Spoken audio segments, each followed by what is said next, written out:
Go ahead. Okay. And now Michael has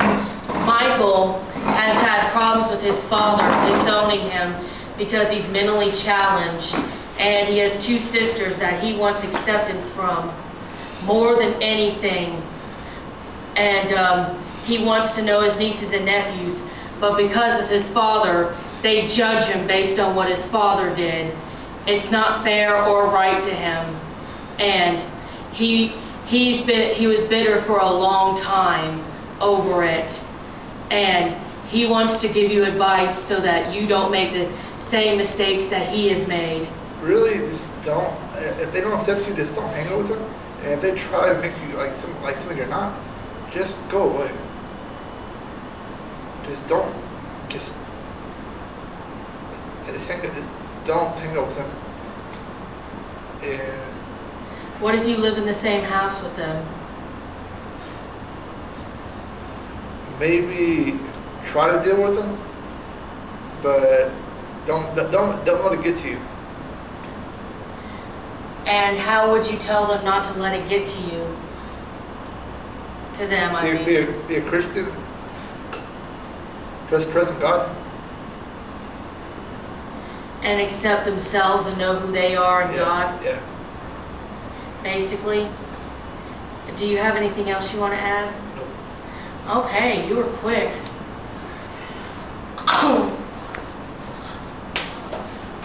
And although I've been blessed enough to have acceptance from my parents and grandparents, I've had some cousins that merely tolerate me. And my sister, sometimes she looks down on me, but she really does care about me, and she would give her life for me. And she will raise her son to respect me too.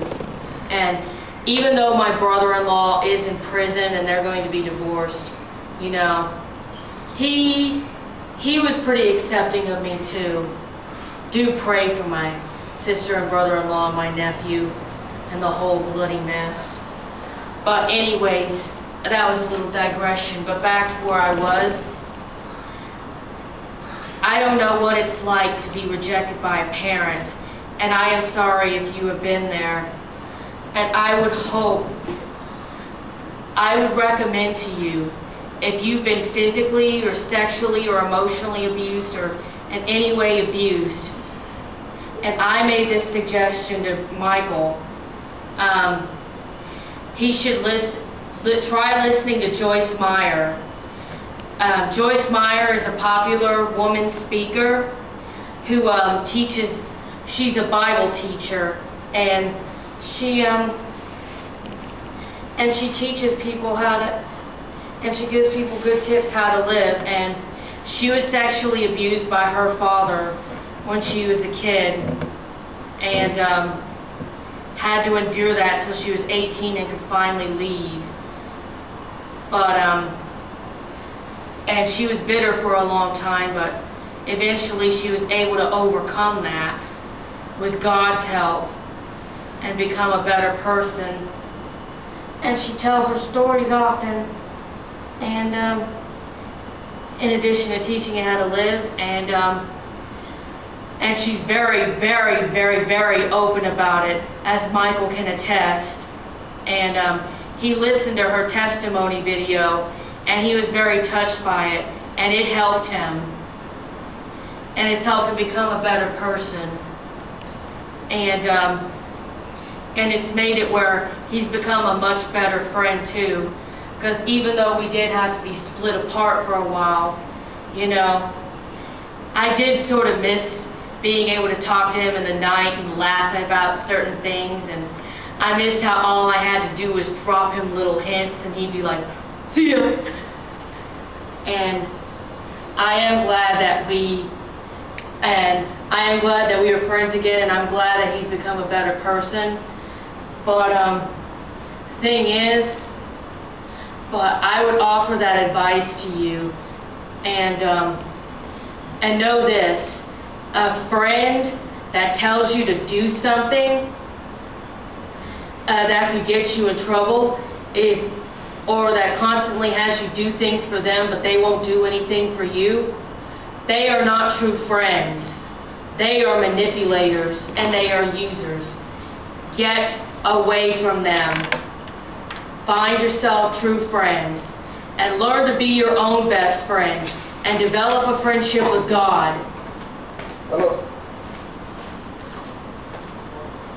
Sorry, he had to take a call. And develop a friendship with God. And so, where was I? Oh yes, and if you have a friend that hits you, do not tolerate it. You need to tell them when they talk down to you, or say, I'm getting tired of you talking down to me. And if you're going to walk away, go through with it.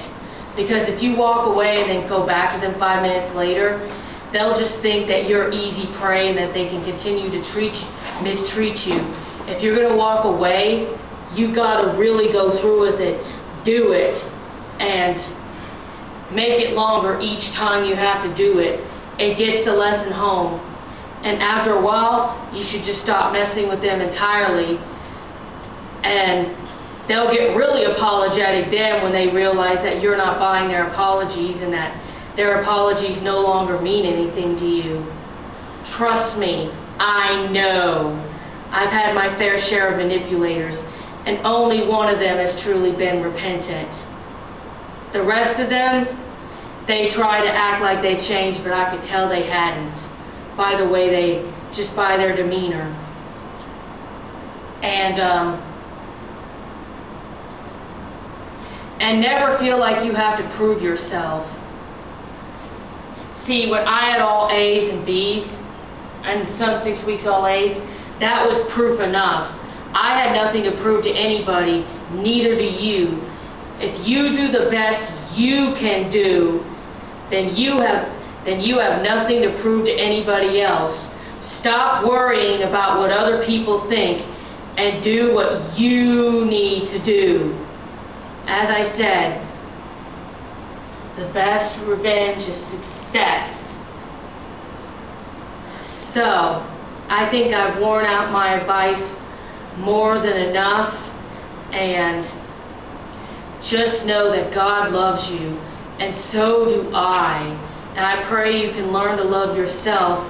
And please, should you ever be in a situation where you get accepted, don't forget where you came from.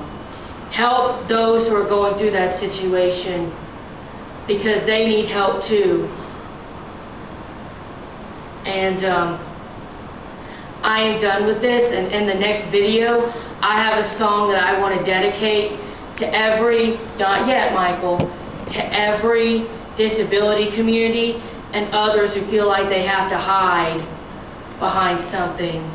They're ashamed of something. Okay, end this off, Michael.